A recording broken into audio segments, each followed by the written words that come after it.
Okay, welcome back, everyone. I was just rereading it.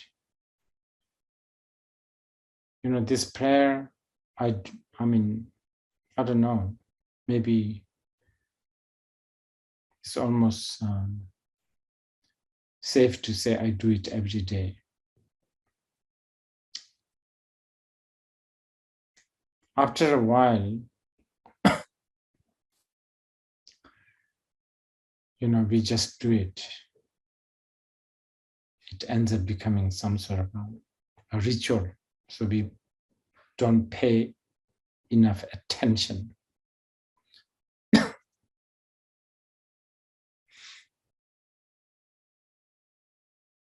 I was reading it carefully just now during the break.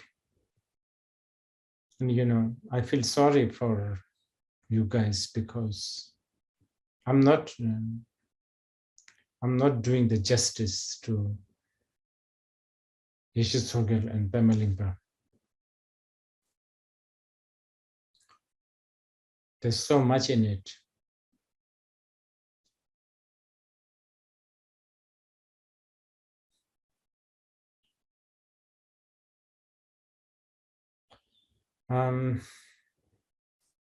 Anyway, let's continue.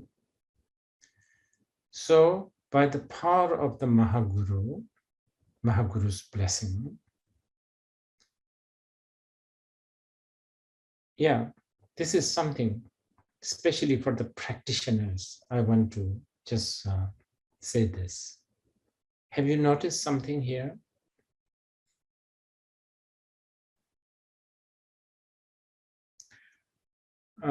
Everything is basically essentialized, distilled, if you like, to just one: trusting the Guru.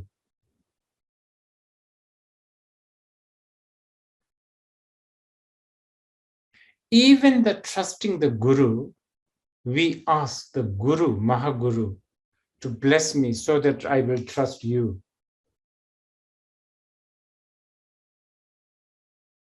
You know?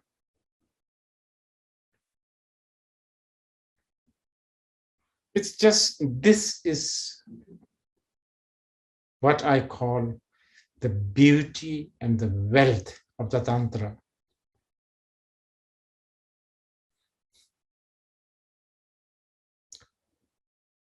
You know, usually the practitioners always complain, oh, I'm not practicing enough. Then what do? You try to extend your practice. You try to, I don't know, do more numbers. I don't know, spend more time and energy with the practice.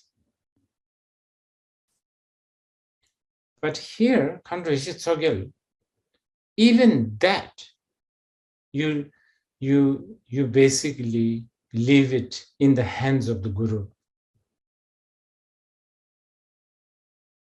By the power of the Guru's blessing, may I practice.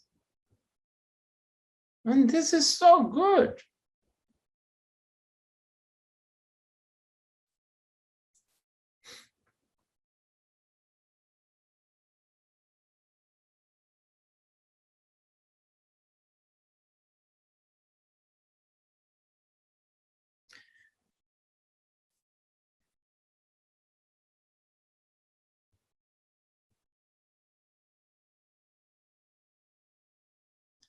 So Duba Jebin Debu, Tinenamji Duba, Lasin Dang College, Sanjay Tembasuma show.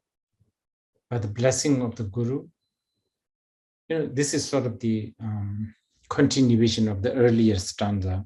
By the blessing of the Guru, may I be able to spend my energy and time in practicing. And practicing what? I like to talk about this a little bit. The word practice has been misleading people a lot. And part of it I can understand, because a lot of these methods, such as, and especially I'm talking to a Bhutanese audience here. When we say, are you practicing? And also other Sangha, it's similar, because many of you, the Sanghas from, I don't know, Russia, France, Spain, you have these Tibetan Bhutanese gurus. So they have brought their nuances, right? Anyway, when we say practice, most of the time we are referring to some sort of a number. Have you done 100,000 prostrations? Have you done Nyondro? Did you sit half an hour? Did you do 9 days vipassana? Every day 9 hours sitting? Did you sit? Did you actually put your butt on the cushion? So always referring to something tangible, something physical, something, countable, measurable. And as I said earlier, to the certain extent, I can understand. We should forgive this to the certain extent, but we need to be careful here. Especially in front of ladies like Yeshe Tsogyal, we have to be kind of cautious. She's very sharp. Here, when we talk about a practice, it's basically like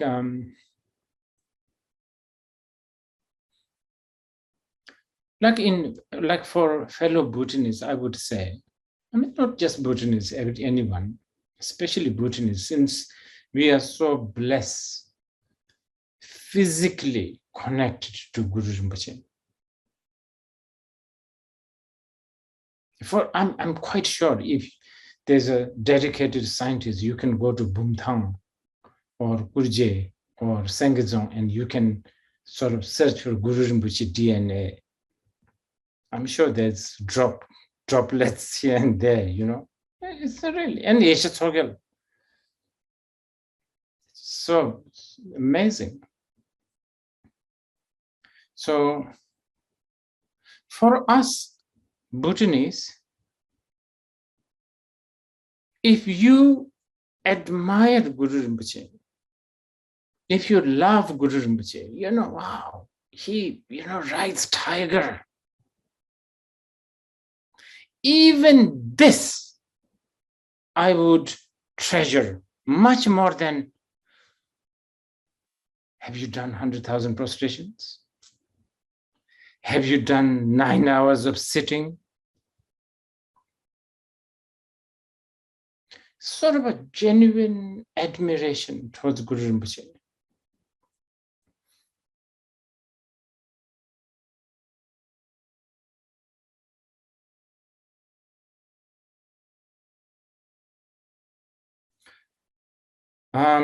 But I understand, I used to be one of the fellow young, when I was younger, I used to be, these youngsters who are embarrassed to talk about Guru Rinpoche, like tiger, riding tiger.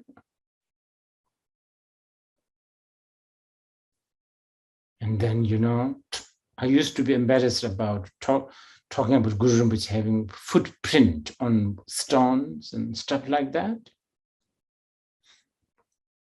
Because the reason why, I know why. Because I'm afraid that all these modern people, scientific people will I'm afraid that they may categorize me into this department of flat earth department, or those, people who believe that the earth is flat.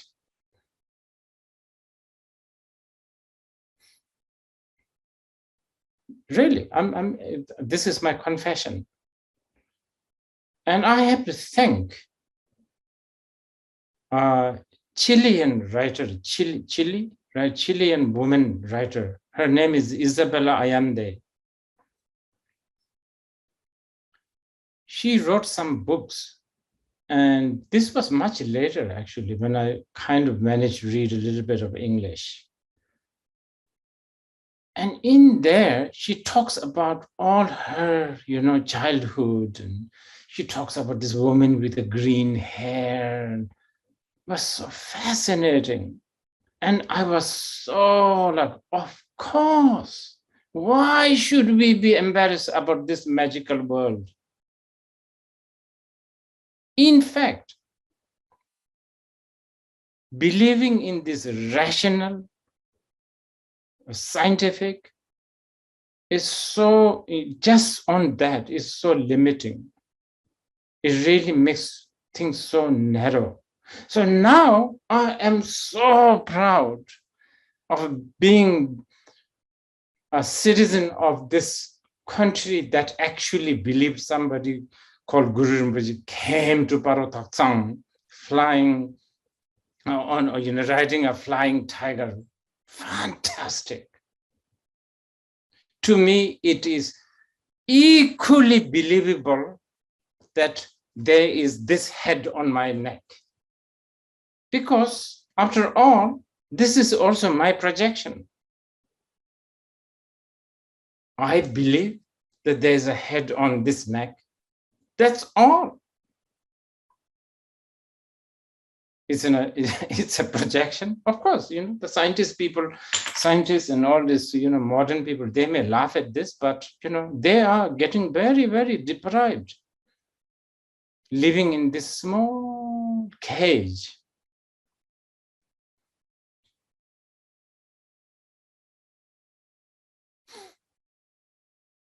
Anyway, so for us, practice is really liking, admiring, loving, getting inspired by words like Yeshe Tsogyal and Pema Lingpa. That is really actually the ingredient of practice. If you have that, 9 hours sitting, 5 hours sitting, this much prostrations, that much mandala offering, those are easy. Those are actually doable. Those are actually a bit like a gimmick, That is achievable. You think that's not achievable? That's achievable. But liking, admiring to Guru Rinpoche, admiring to this kind of like fascinating world of paradoxy, that needs a bit of a blessing. That's not going to come that easily. So, through the blessing of a Maha Guru, we need that. And that is called practice, actually. If the fellow Bhutanists here, if they could think about Guru Rinpoche, and here again I will say this, if they tattoo Guru Rinpoche on their shoulder, out of admiration towards Guru Rinpoche, fantastic.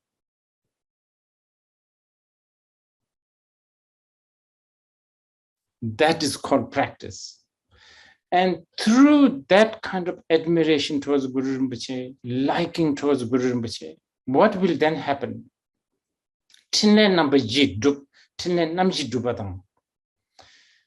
Because through that,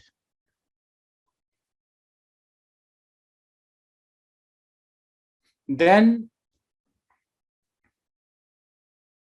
actually this is such a profound statement here, but let me just first say this.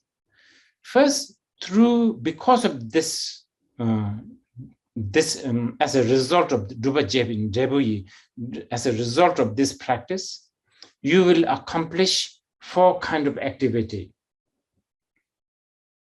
Shi, Je, Wang, Da, pacifying, peaceful activity, increasing activity, and what? Magnetizing activity, and the subjugating activity.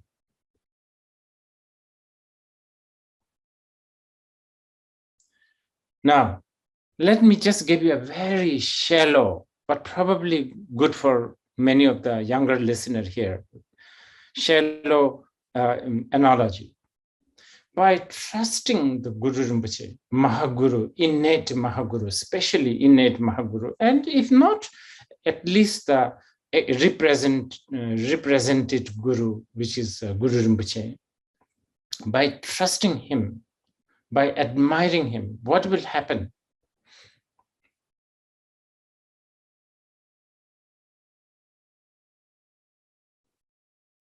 At the least,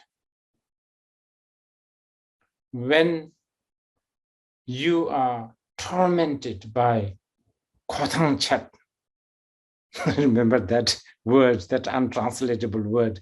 You know, there's so many untranslatable words in different, nations. And the Japanese, they have so much. I actually collect them because they're so beautiful.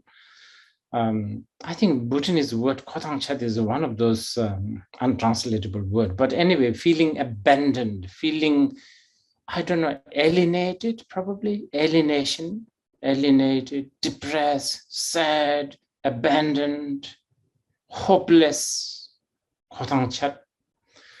When you can, if you can develop, ideally to the Mahaguru, innate Mahaguru, if not to the outer Guru, that Khothang, there will be an outlet to surrender to a higher force. And that's easily going to pacify. So you see, pacifying activity is accomplished. And how about increasing? Shi, Je, increase, rich, prosperity. By the time you trust yourself, your inner innate Mahaguru, and the outer Guru, this person is quite content. When a person is content, person is already rich. Person doesn't need extra vacuum machine. I don't know. When the person is not, content, then you need this, you need that. Never, ever you will feel rich. You always feel that you are not there yet. You still need to acquire more. And this exists even, it's, like billionaires. They never think they have enough. So they're basically poverty-ridden. They, inside there, they may have billions, but contentment is not there. So there's no increasing activity. Okay, magnetizing. This is something that everybody wants, isn't it? Why are we not being able to magnetize others? Why are we not be able to seduce others? Let's use a very crude word. Seduce or magnetize. Why? Because you look like a nervous, you look like a wreck because you are so nervous. You have no confidence. Your eyes are rolling everywhere. You're looking right and left. You're always fixing your tie or your kapne. You're always like nervous.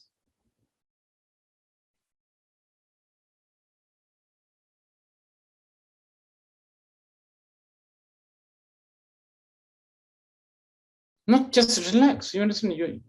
So all the other people who are also nerve-wracked, when they look at you, they get even more nervous. They can't relax because, here's another, nervy guy. Why would they trust you? But when you are confident, then they will, I can talk to this person.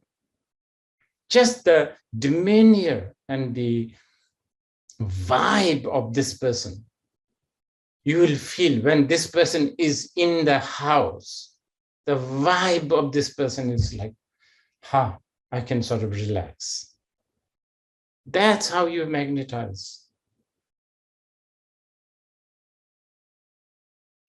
And how do you subjugate?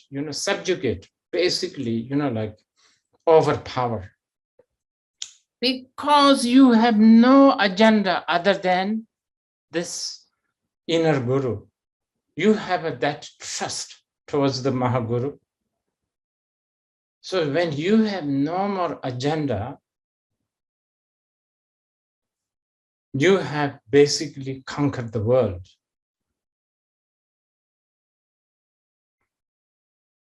Now, this is the really, really important. The next word.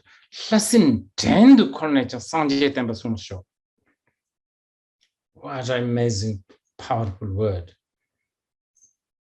Hla basically means God or a divine. Simple is like a monster, demon, let's say. Ten means slave. By perfecting the four activity, may I be able to make both God and demon as my servant. What a statement.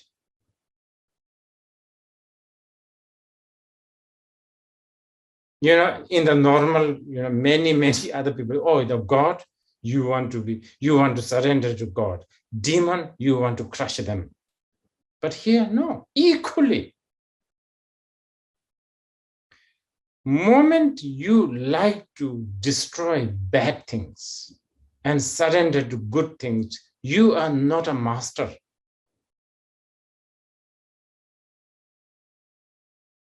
If you look at both good and bad, both God and demon as equal, now you are the master.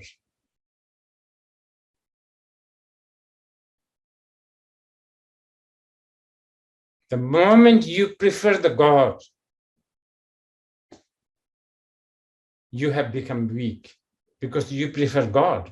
So demons also know this. So the demons may sometimes act as a God, or some of those gods are very, very wacky. Some of those demons are very good friends with demons. Because of those gods. So you can really get confused. So may I be able to basically order around, boss around both God and the demon. And here actually literally also referring to, spirits. And by managing to boss around them or order around them, may I be able to make them protect the Buddhadharma. Okay? May the Guru's blessing, this is so good. This is just so important.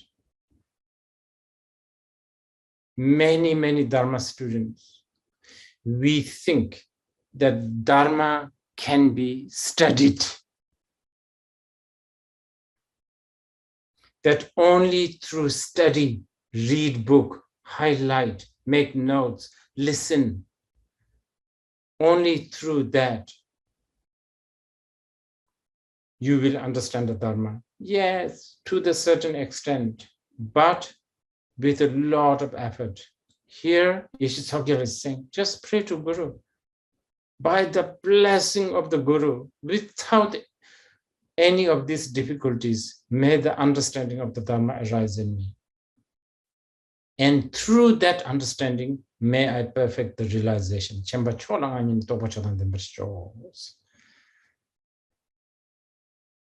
And by the power of the, so by the power of the Guru's blessing, may I have the bodhicitta. And through this bodhicitta, may I magnetize all sentient beings. And like a wish-fulfilling gem, without any obstructions, may I be, this is such a good thing. You really should make note of this. Many of you are probably wishing to really benefit sentient beings, right?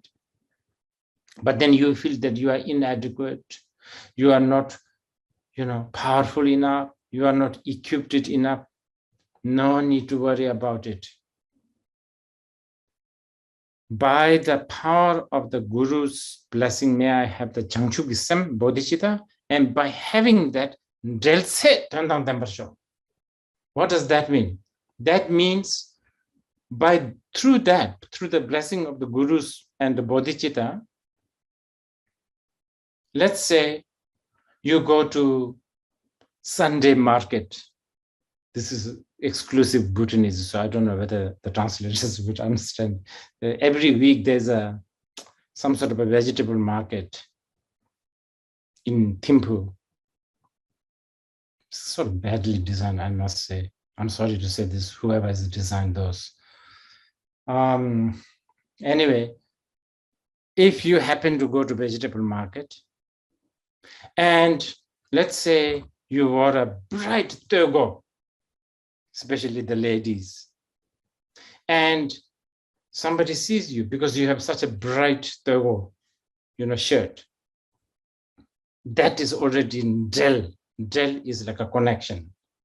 And probably this person will never speak to you, never even look at you twice, but look at you once, just because you have a bright red togo, or I don't know, some really strange lipsticks you have put on, I don't know, whatever.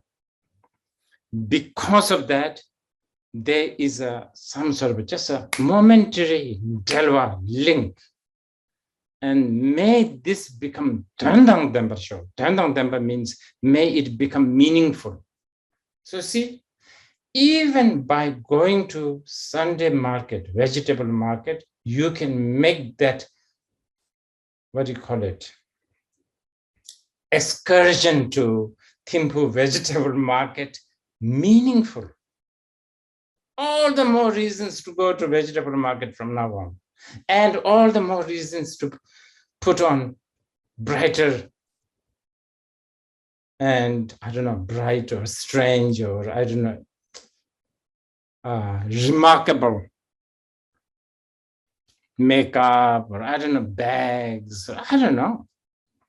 If you dare walk naked, but probably I would not suggest. Okay, it's getting late. So since it's getting late, I'm getting a little bit off the sort of, we're going to just say number shows. And by the blessings of the Guru, may the Buddhadharma flourish. May the stakeholder of the Buddhadharma live long, or may there be a lot of those stakeholders or the lineage holders. May they teach, and may the teachings be increased. And through that, may all the Dokin Dela Königin, may all be placed in a blissful happiness state. And through that, may all field, meaning may all realm or countries or places, may they all become perfect.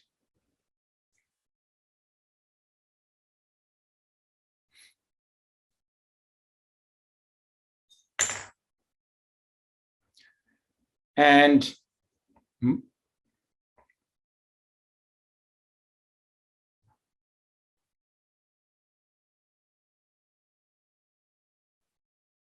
may I, so profound this prayer, may I be able to, not really may I be able to, may I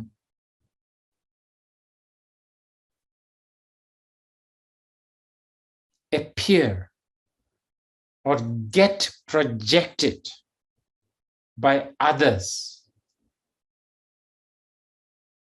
different people, different beings, with different capacities, different, I don't know, different values, different background. May they be able to project me, and may through this projection, may I be able to benefit as a, Buddha's manifestation. In other words, and this is sort of an inside joke in Bhutan, okay?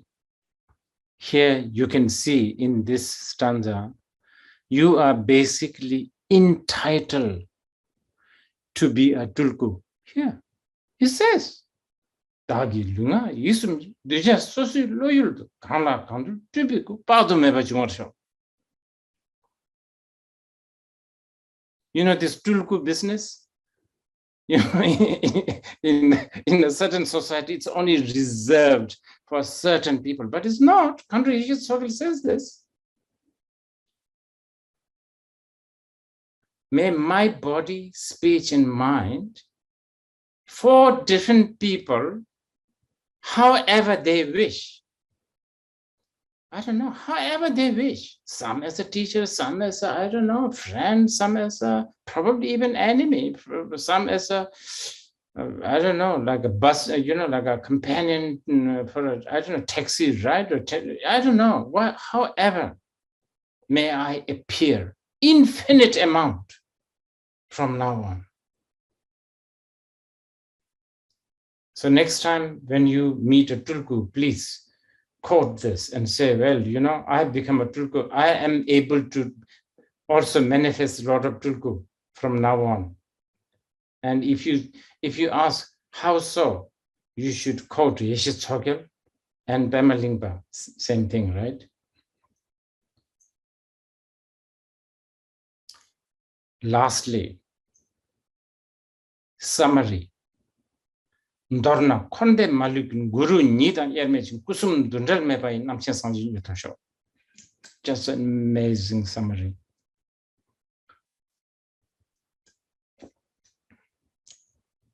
In summary, in nutshell, may everything, not just nirvana stuff, not the good stuff, not the excellent stuff only, even the samsara, negative, impure stuff, may they all become inseparable, one taste, oneness with Guru, Maha Guru. Now, Kusum Dundral Mepai, this is a little difficult for the general audience. If those who wish to explore this Kusum Dundral Mepai, have aspiration so that you will be able to get connected to this Kusum Dundral Mepai, Namchen Sanji Yurtabsho, really talking about a Dzogpa Chembo, Mahasandhi stuff. Anyway, by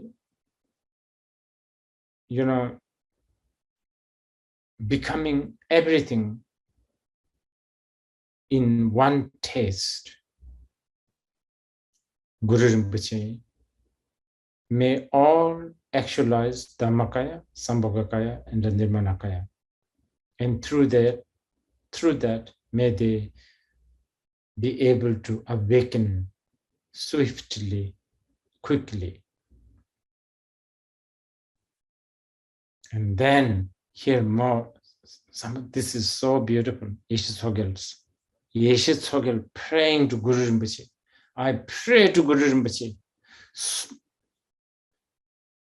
I pray to you. Bless these sentient beings so that they will pray to you. What an incredible statement here.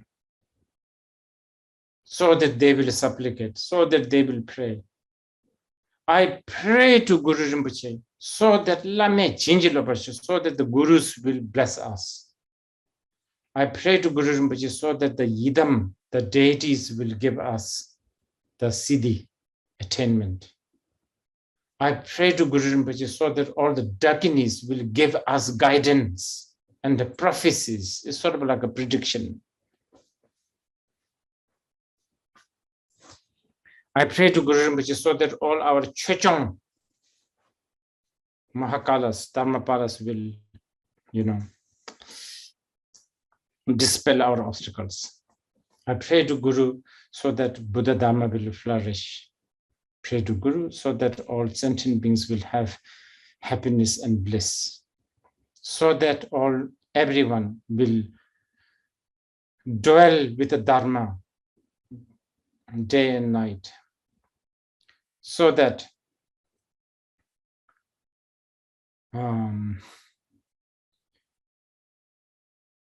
we will perfect one's own desire and the desire of others, or basically, so that one will attain oneself and all the others will attain enlightenment.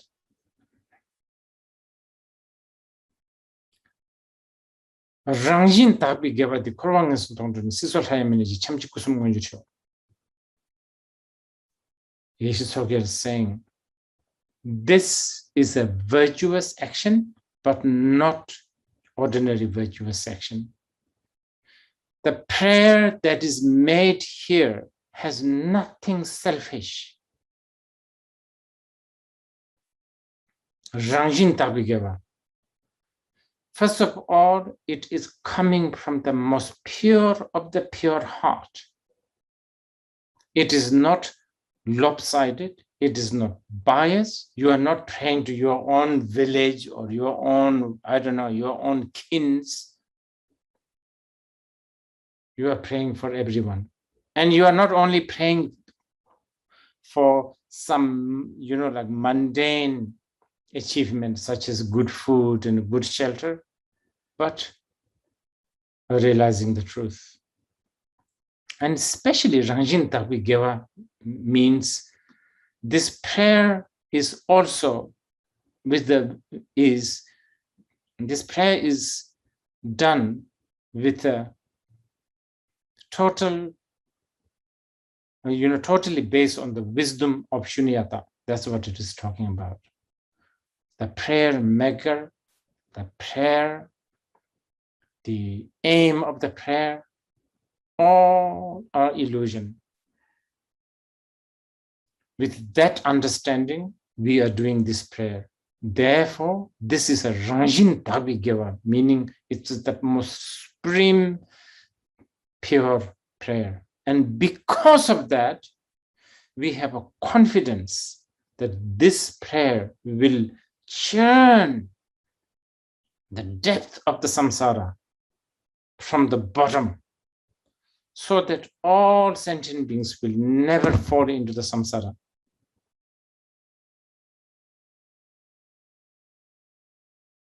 And they will all actualize Dharmakaya, Sambhogakaya, and Nirmanakaya.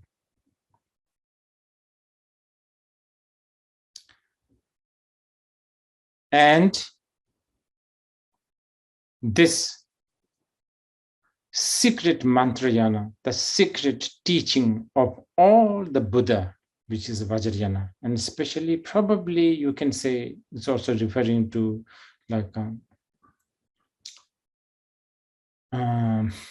this specific also is related to a lot of the Pema Lingpa's treasure teaching. So such as Lama Nurbu Jamso, for instance. So may this Vajrayana teaching like a rising sun in the sky, may it illuminate and propagate everywhere. Okay, so that's the aspiration. Now, that aspiration is a deed well done. This deed is what is being dedicated by the next few stanzas, which should be fairly easy to understand. By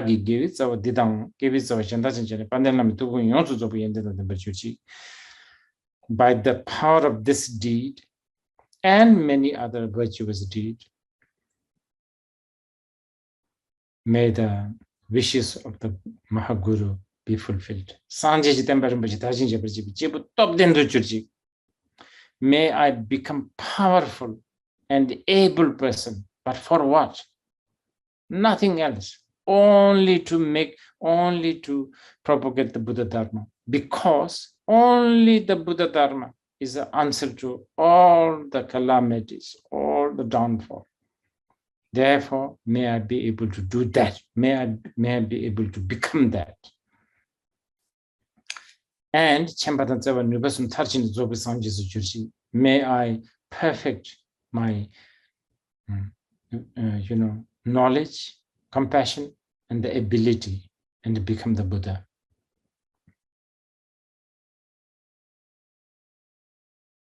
And may all sentient beings, those who are dwelling in the 6 realms, may they all be free from the ocean-like samsara and quickly achieve the Tathagata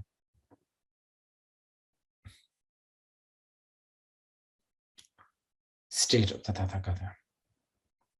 So, as I said earlier, this was prayed just as Guru Rinpoche was about to board flight to, copper-colored mountain. And much later, many of the Yeshe Tsogyal's songs, prayers, teachings, because Guru Rinpoche told her that everything basically came out from her, will benefit so many sentient beings in the future, that she should immediately, it's not really write it down, okay? It's like, she should sort of, I don't know, it's almost like wrap it into this magical Dakini casket. So it's a really quite an amazing thing, actually. This is like, see, when all the cause and conditions are together, it happens, like this. Let's say there's a 2 candles, right? One is lit, the other is not lit yet, but the other has all the cause and conditions. There's a wick, there's oil, everything. And all you do is just touch it, and then there's another one without diminishing the first one. It doesn't have to transfer. Between Guru Rinpoche, Yeshe Tsogyal, and the Pema Lingpa, their wisdom mind is like that. So, okay, between Yeshe Tsogyal and Pema Lingpa, hundreds of years gap. Now, again, when we talk about 100 years, we are talking about this small, mouse-like brain. Years, such a limited mentality. So we have this kind of, I'd be damned, how can this possible?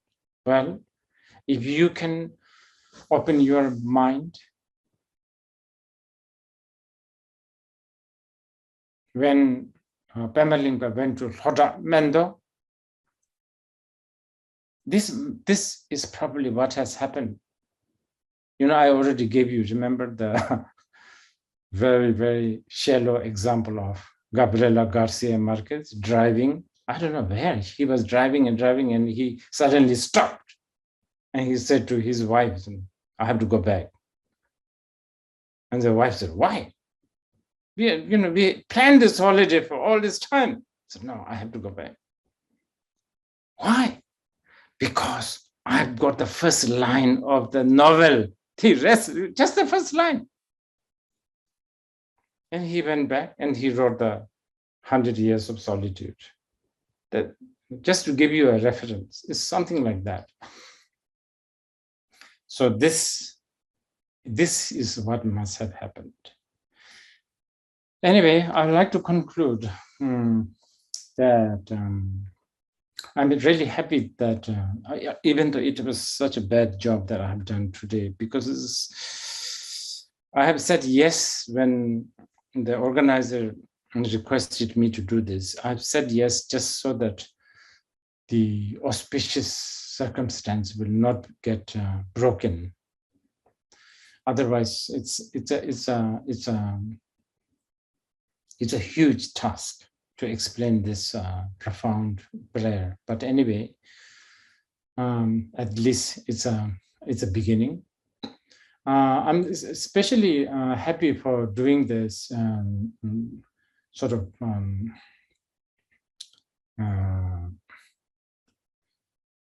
what do you call it? Celebrating the Peling Loche. For those who are not familiar with the Loche, Pema Lingpa had a tremendous impact on a Bhutanese life. By the way, Pema Lingpa was, as I said earlier, he was a Bhutanese. So many great masters have come to Bhutan. I mean, Yeshe Tsogyal, she came to Bhutan, but she was a Tibetan. She was a Tibetan.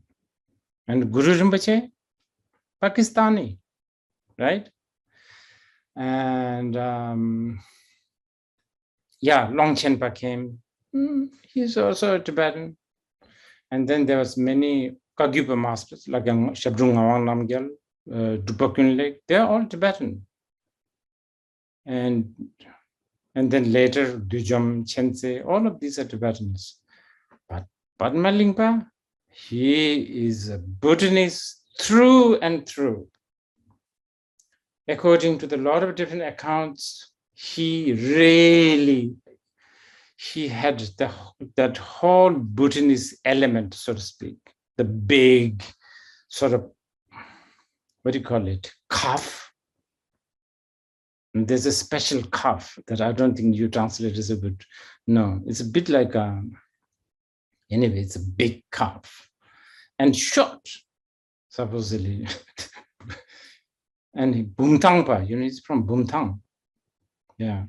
And he was very kind of crude, and most probably he was chewing a lot of betel nut. And he was also a ironsmith. He was really, and I think Pao have already mentioned this. And I mean, nothing so special about being Bhutanese, but one thing we need to remember is there is not many, the Tibetans, I mean, we are talking about the, ancient time, right? So a lot of Tibetan masters, there's a historical account of how Bhutanese have relied upon Tibetan lamas, Tibetan gurus, but there's not many accounts about how the Tibetans rely on the Bhutanese lama. But with the Pema Lingpa, there is a lot. I mean, if there's any Nyondro Lingpa people listening here, they may probably feel a little bit amused, but I would, confidently say today, for instance, in the Nyingma tradition, there's something called Nyondro Ling tradition, which is one of the most important seed of the Nyingma school. Nyondro Ling, really, Nyondro Lingpa lineage is basically the disciple of the Pema Lingpas. If there's anybody who's disputing this, they can write to me. I can show them was, it's a big deal. It's a really, really big deal.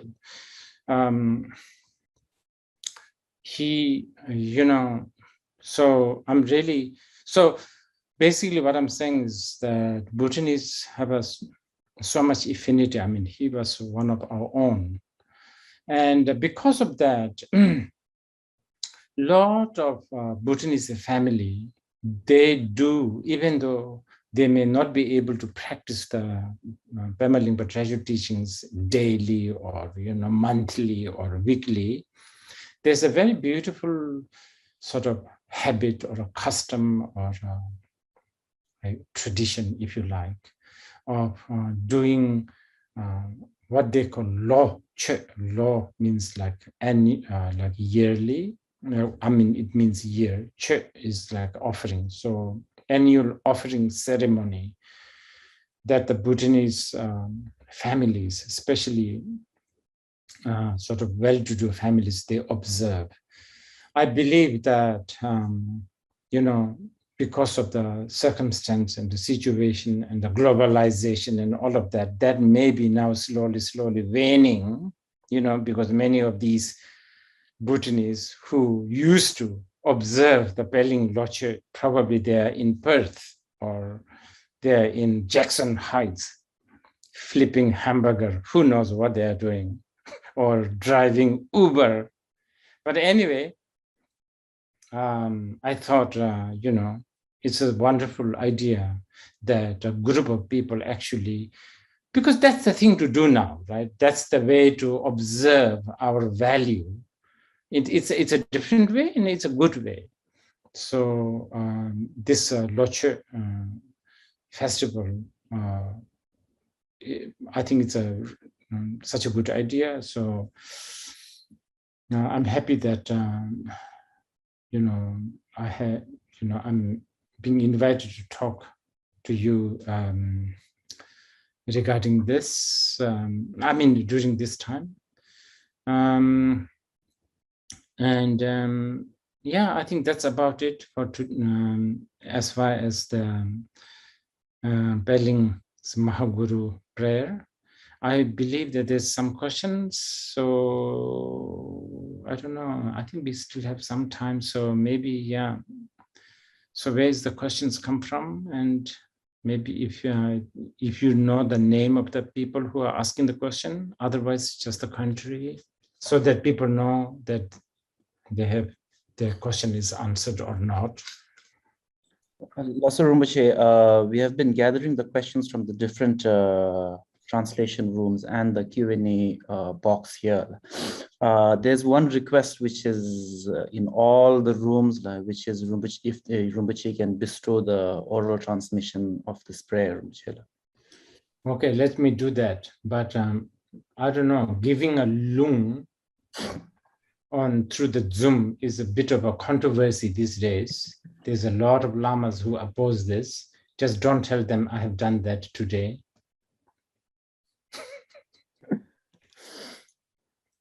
So I will do this right now.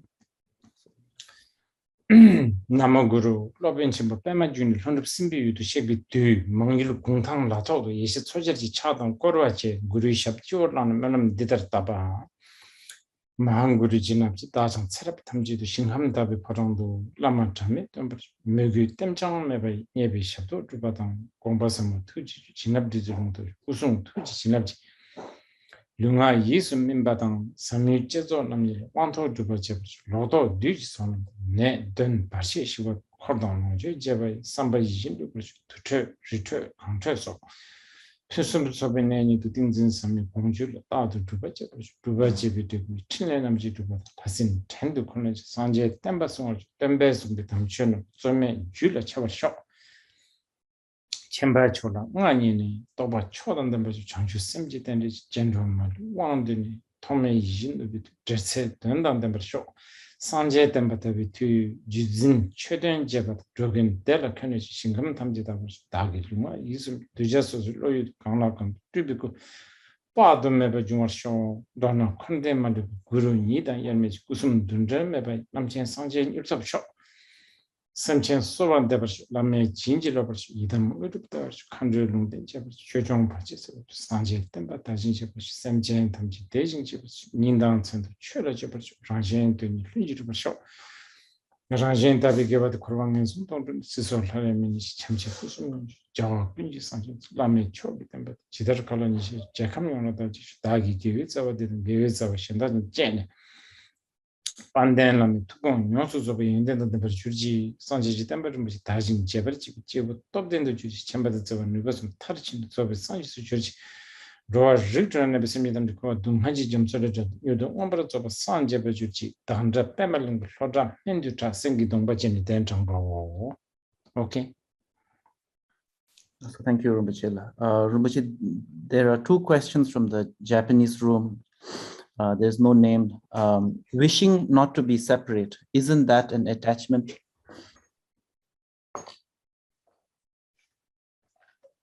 Yes, it is an attachment.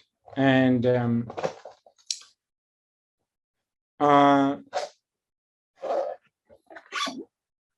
even to have the notion that there is an enlightenment and there is a samsara is also a flaw. But path is a flaw. But at the same time, we need to use the path. So Buddha himself said, if you want to go to the other shore, you need to take a boat. Once you reach the other shore, you abandon the boat. So for many of deluded beings like us, at the moment, we need some sort of a direction. Either you have this wish to never separate from the Maha Guru, or wish to never separate from the online shopping. Which one do you choose? Most likely, you'll be less stressed if you put more emphasis on not to separate from the Guru.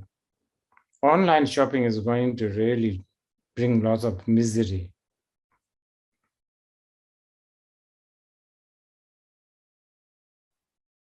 Okay? Not so much.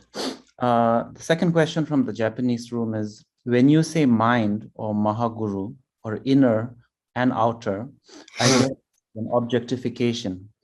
But how should I think about silence in terms of this prayer?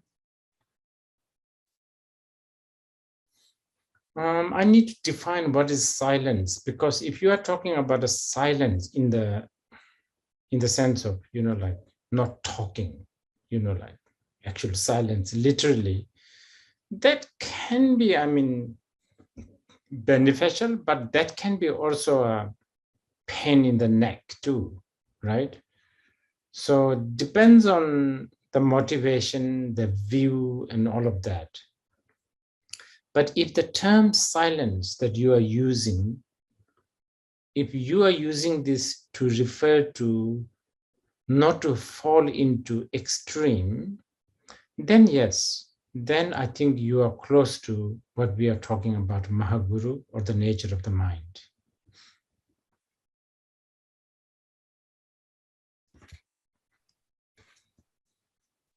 Rinpoche, this is coming from Leki Wangpo. Rinpoche, I'll say it a little bit slow so the translators can translate the question. I have been practicing Guru Rinpoche ever since I knew the mantra. Doubt has been coming, and I did not get an opportunity to clarify from any Rinpoche till now, and it has become an obstacle for my practice. I'm in my late 30s. The doubt is that, is it necessary for me to practice any other deity? Is it okay for me to just practice Guru Rinpoche my whole life and don't bother to practice the deities such as Vajrasattva and Tara? Terma is my Mewa deity, and sometimes I feel doubt that I'm not being able to practice terma.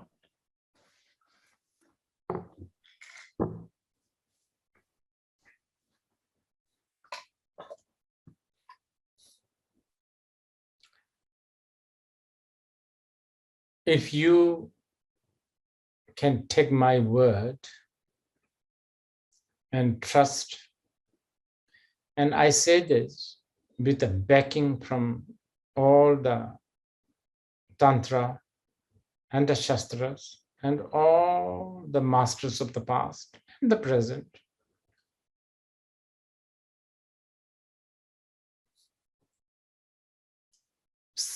just practicing the Guru. Guru Rinpoche is Guru. Guru Rinpoche is the Deva. Guru Rinpoche is the Dakini. Guru Rinpoche is also Dharma or the Tara. So there is nothing that you have to worry about. Of course, the dualistic mind do tend to think that, oh, Manjushri is for the wisdom. Avalokiteshvara, Jainism is for compassion. As if Manjushri doesn't have compassion. As if Avalokiteshvara is a bit of a slow thinker. You know, Avalokiteshvara is equally, full of wisdom. And Manjushri is equally compassionate.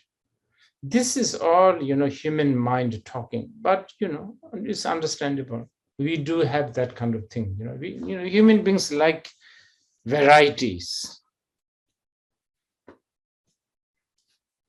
Okay. Rinpoche, this is from Tsering Wangmo in Bhutan. She would like to get your thoughts on the domestic violence that has been happening towards Bhutanese women at home. Many are suffering in silence and wondering if seeking peace and freedom from their partner is being selfish. Can you repeat that? Because there was a net problem. She's asking about your thoughts on the domestic violence that's happening towards Bhutanese women at home. Many are suffering in silence and wondering if seeking peace and freedom from their abusive partner is being selfish.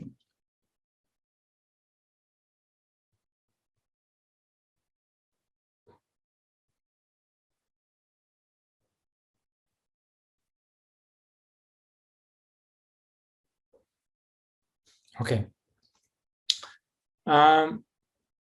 First, I think this is where we, as a whole Bhutanese society, we need to have a real hard thinking.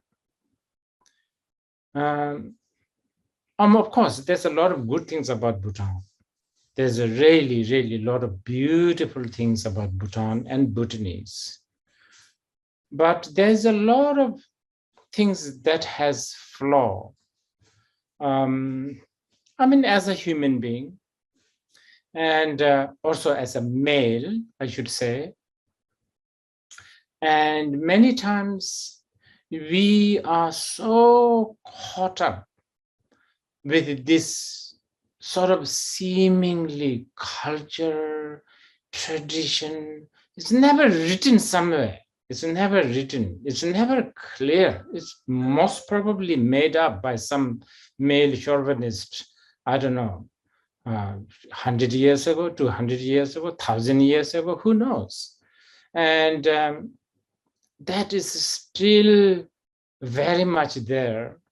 And I think because of that weight and that sort of social pressure, I think a lot of individuals, as this lady's question seems to indicate, there are a lot of individuals that are suffering. And I think as a whole Bhutanese society, we need to really not just speak out, not really, what do you call it,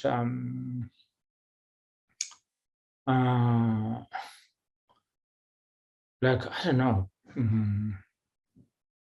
print shirt or, hold a placard or, I don't know, talk about it, but we need to really, parents, friends, families, we need to really understand these things. We need to really, have the courage to point out that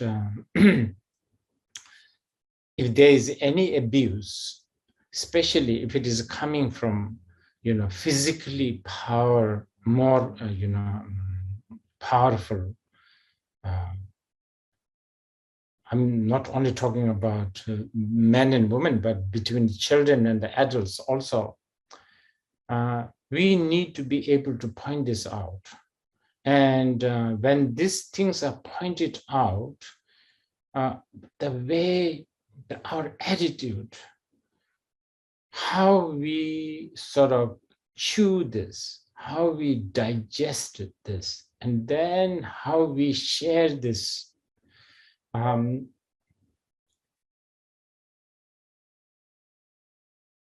We need to,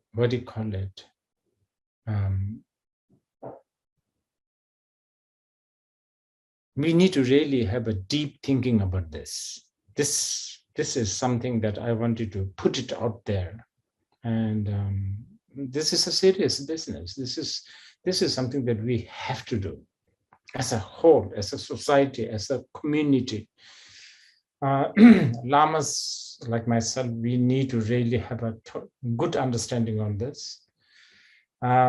Leaders, elites, people who are respected by the society, I don't know whether they need to speak it out, or I don't know. They need to be skillful, they need to be compassionate.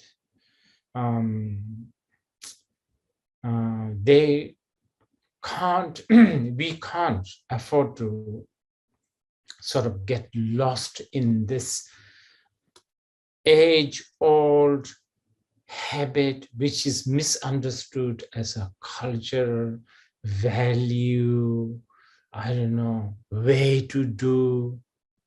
I really, we need to we need to awaken to this. And I guess to do that, it's good that she asked this question in this kind of format. I think we need to talk more. I don't know, maybe BBS should talk about this more. Maybe, I don't know, Radio Bhutan should talk about this more. And then personally, I would say, not necessarily, you should be,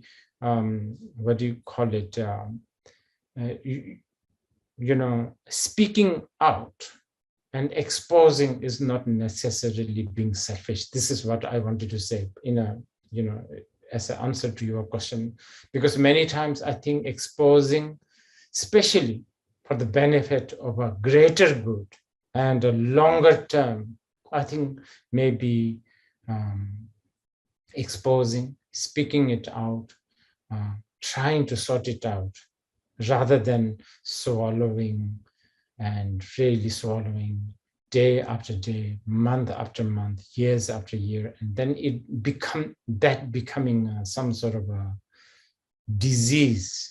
That is maybe not the right thing to do. Okay. This question is from Cheryl Katz. Does Rinpoche recommend this practice as a daily practice, which would be the priority, practicing this or doing your Nyondro accumulations? And Rinzin Lhamo from Bhutan is also asking the same question, Rinpoche. If thinking of Guru Rinpoche as an innate, inseparable nature, part of us through all times, is equivalent to doing Nyondro in one's lifetime. Yes. Actually, as I spoke during the teaching, fundamentally, if you are a Dharma practitioner, if you are not a Dharma practitioner, that doesn't matter. I'm not speaking to you in this case, right? But if you are a Dharma practitioner, I would really bank on, invest all your time and energy or whatever in developing admiration. I don't want to use the word devotion, admiration, liking, I don't know, just becoming a, like fan of the Guru Rinpoche principle. Once you have that, you will automatically practice these Nyondros and etc. Then those are easy. It's a bit like when you become a Liverpool fan, football club. I don't know. I think that maybe the ladies, the question is coming from the ladies, and my answer is becoming very men stuff, right? But anyway, this is all I can think of. When you become a Liverpool Football Club fan, then when you watch, how you watch, would you record the game? Would you play back and rewind the old game? So boring, even if you know the score.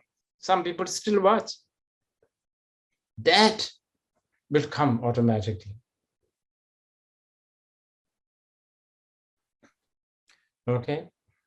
Rinpoche, this question is from China. In the beginning of the teaching, Rinpoche said that everybody dies. But didn't Guru Rinpoche and Yeshe Tsogyal attain deathless bodies?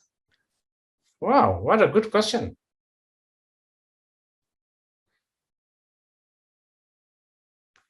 Yes.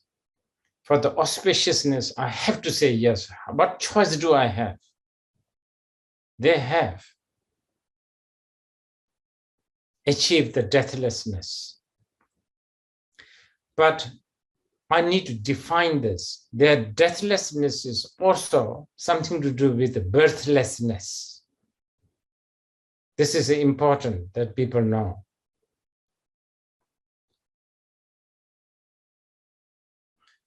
The deathlessness is also a synonymous to understanding the shunyata, emptiness.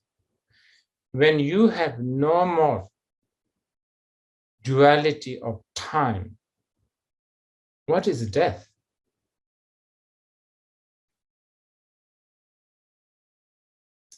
Time is very relative. I mean, even Einstein knew this, right?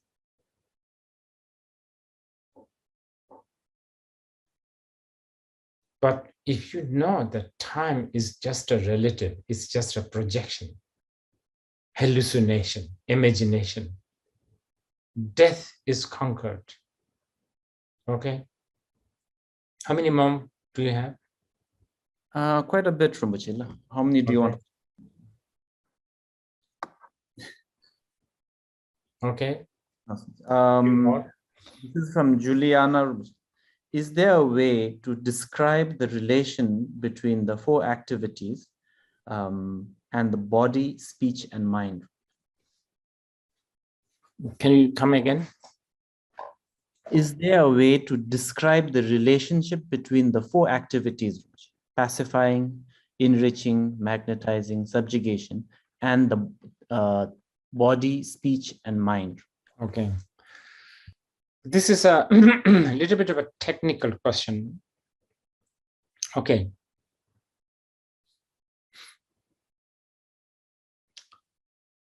Let's talk about the body, speech, and mind first. And I'll be very brief because this is a very big subject.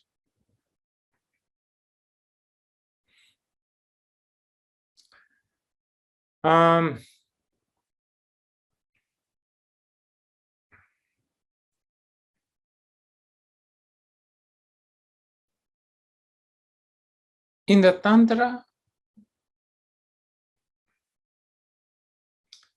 body, speech, and mind is seen as a shell, as in eggshell.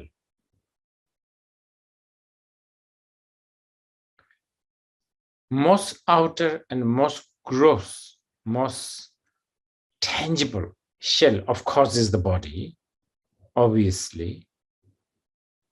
There's so much limitation. I mean, if your shoe size is 42, you can't wear a baby's shoes, so on and so forth. Then much more refined shell is the speech. But when we say speech, it's not really the speech like as in sound and words and language. That also, but actually we are more talking about the prana, the air that flow. Okay, so that's the inner shell. Now there's another shell, which is really, really tough, but the most intangible, most invisible is the mind shell. And when these three shell, sometimes we use the language broken, hatched, broken. Sometimes we use the language ripen, but I think the Tantra, they use the word ripen. Then they function differently. They function differently. And it's very, very, okay, so it's a bit like this. Okay, so the mind, okay, so mind has a, mind is byproduct of a lot of influence, a lot of, I don't know, cause and conditions. So let's say your mind likes someone or something. Let's say a pencil, okay? Let's say you are an artist. Because your mind made you think you are an artist. And because of that, even the smell of the pencil excites you. Prana is working now. You understand? Otherwise, if you are not an artist, the pencil smell, what is pencil smell? But artists do love pencil smell. And then the whole procedure of sharpening the pencil, and then as you draw on the paper, and then the scratching, and I don't know, the sound of pencil, like sketching on the paper, all of that. These,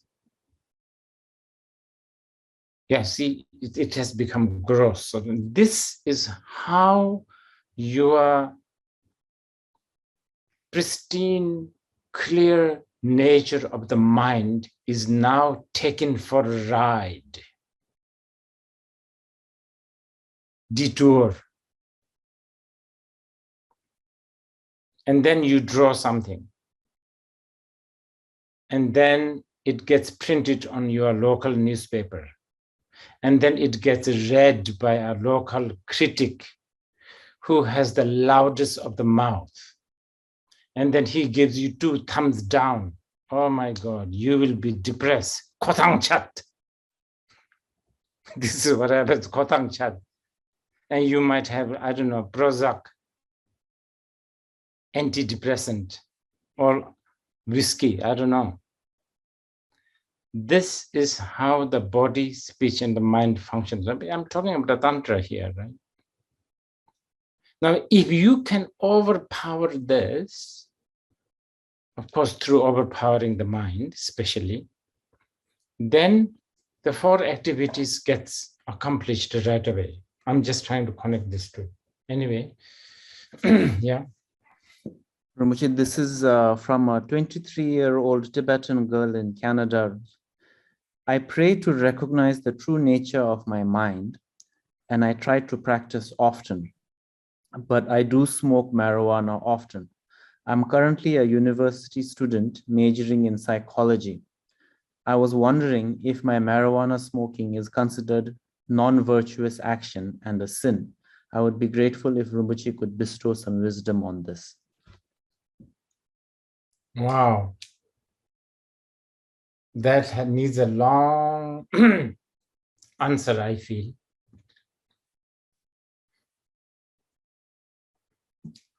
Okay. First of all, I have to point this out. Buddhists don't believe in sin. Buddhists believe in ignorance. If there's an ignorance, that will lead you to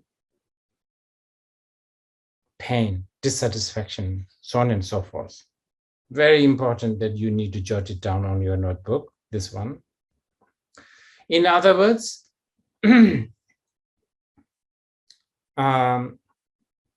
anything, this is what, according to Buddhism, anything that takes you away from the truth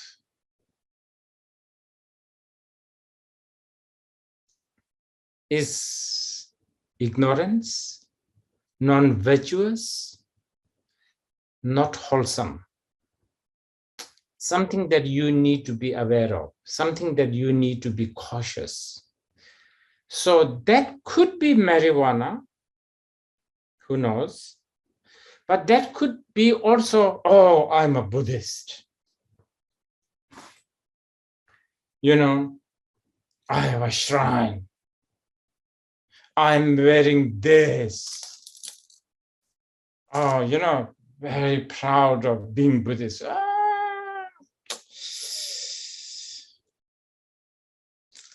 You could be very much into spiritual materialism there. So that is not necessarily bringing you closer to the truth. You understand what I mean? Of course, I would suggest, especially with the marijuana, I think the marijuana, okay, it's like this.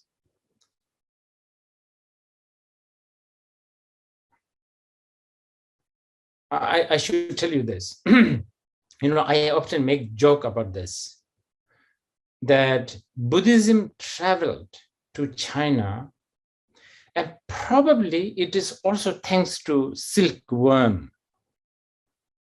You know, Silk Road, you know, so the merchants go up and down between China and India, and then somehow Buddhism arrived.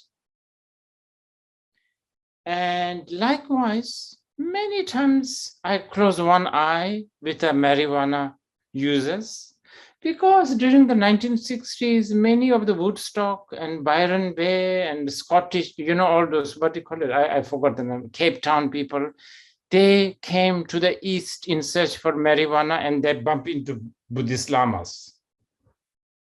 Okay? So for me to outright saying marijuana is like the sinful, the devilish, demon, whatever, that's, I don't know, I dare not say this. But this is a public forum, so I have to be really careful. So everything what I say will get edited, pasted, put it together, and then tomorrow it will be all in the social media, which is okay. But what I want to say is this. The marijuana tend to, I think, gives you a lot of addiction, right? The whole point of us, the whole business of seeing the truth is so that we can be free, so that we can be liberated from the addiction. And we already have so much addiction, so many things. I mean, why would we want to get addicted to some plant? That also you need to, well, I understand you Canadians is legalized there, but you know,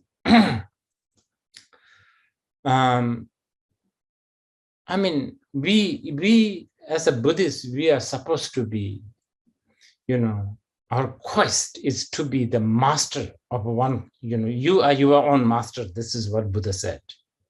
You are your own master. So why would you want a plant to be your master? That's so pathetic.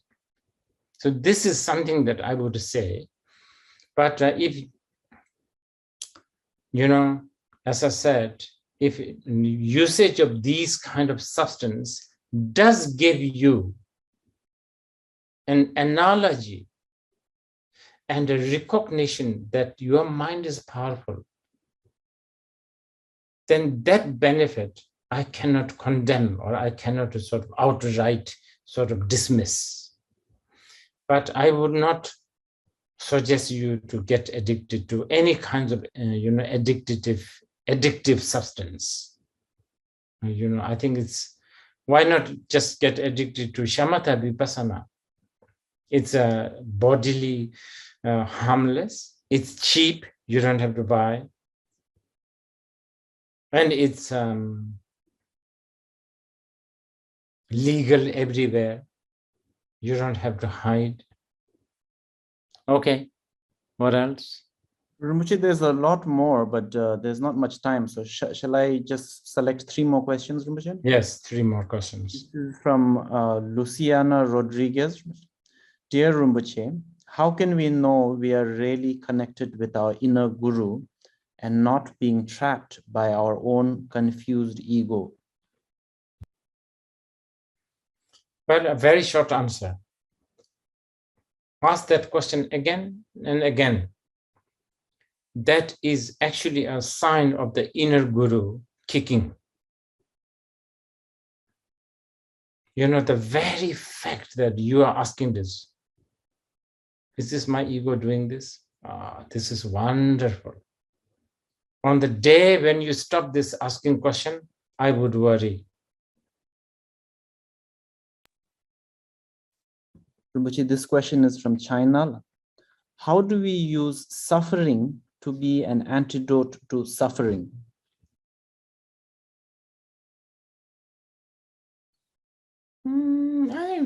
Isn't this what samsaric people do most of the time? It's all our solutions are all like that. This is why the Buddhist teachings on anicca, meaning everything is a dukkha. Solution is a dukkha, problem is a dukkha, antidote is a dukkha, but therefore we need to transcend from both solution and the problem. Okay. Rinpoche, this is from Karen in Minneapolis. Can the Mahaguru aspiration prayer of Khandro Yeshe Tsogyal balance the elements and pacify climate change?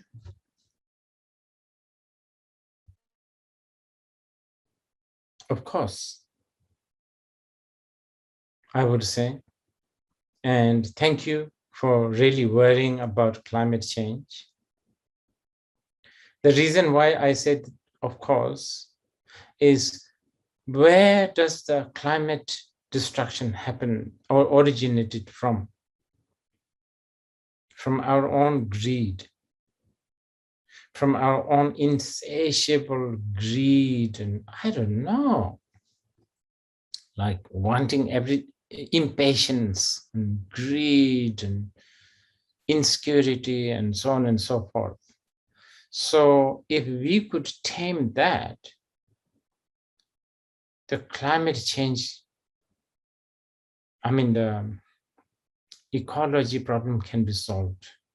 So on that note, because this is something that we should really aspire for, because I've been hearing a lot from a lot of scientists and a lot of thinkers that people are not thinking enough of the real issue. People are thinking more about things like trade war. That's the least things to think about. The real issue that we should be thinking about is things like climate issue. That's a real thing. In about 20 years, 30 years time, I think values like democracy, universal suffrage, human rights, these will all be a luxury item, like extra, shoes in your closet. I don't think we will have time to think about,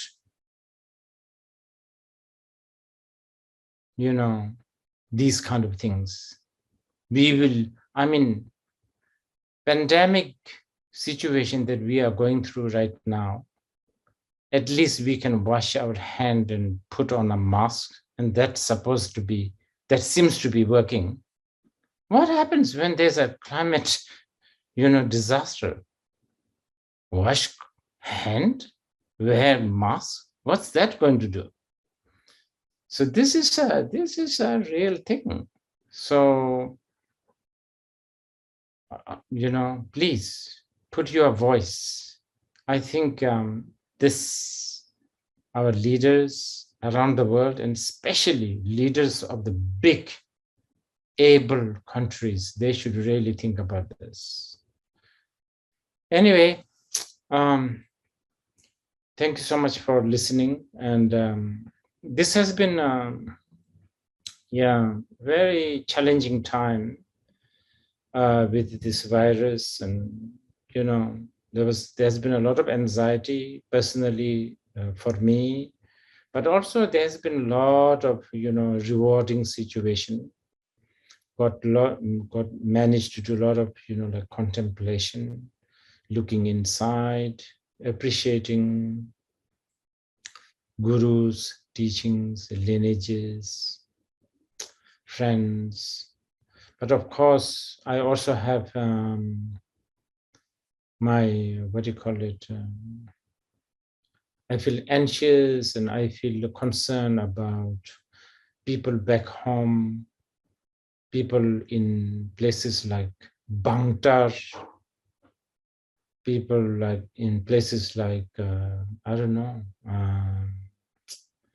Hlinse, like Bidung, all these kind of obscure places. I'm also concerned about my friends, those who are stuck in places like Siberia, Arkansas,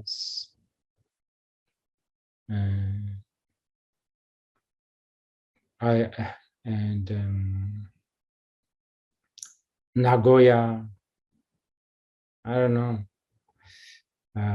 Russia, many of my European friends.